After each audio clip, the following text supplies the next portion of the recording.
I understand a key to writing exams is making both sides of the argument. If you have any suggestions on how to do this, how can I make a really strong argument for both the plaintiff and the defendant? When I read your sample answers, I realize how many possible arguments I left out. I just wonder if there's some key to doing this. So I think, I mean, there is not a magical way to do this. And in fact, this is one of the other ways that you know that you've passed into really becoming a lawyer. It's my sense that a lot of people who are not legally trained, they see the arguments on their side, and they're not as good about seeing arguments on the other.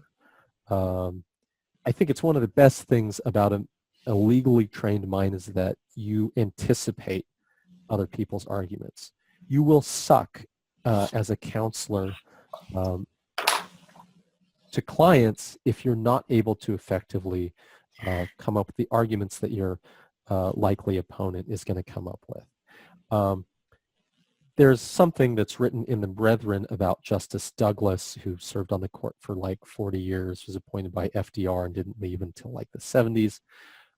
He could work, he was so smart and he could work so fast that when he was on one side of a case, let's say in the dissent, he would write his dissent, and if the justice writing the majority opinion needed help, he would draft that too.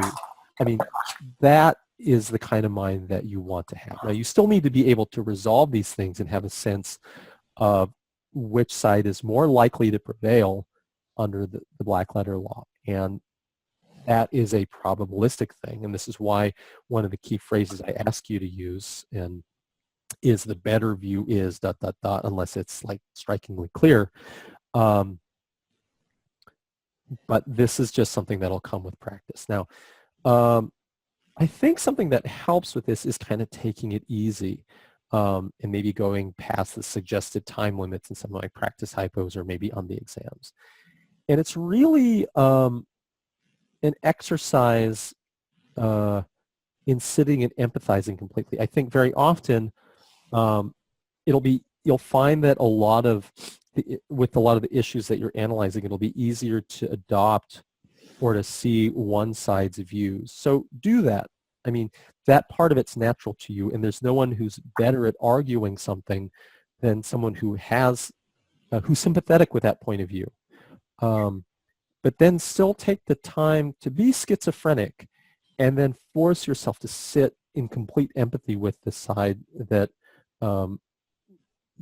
that is opposite to the one that came easier to you, and do that completely and develop the argument that way. So kind of do one round of that, and then as you've kind of had two sides with good arguments, then kind of go back and forth one more time to kind of sharpen and rebut those arguments. Now that's an ideal. And that's kind of stuff you'll practice slowly, and as you get closer to exams, you're going to have to do that faster. But that's my advice on how to learn to do that.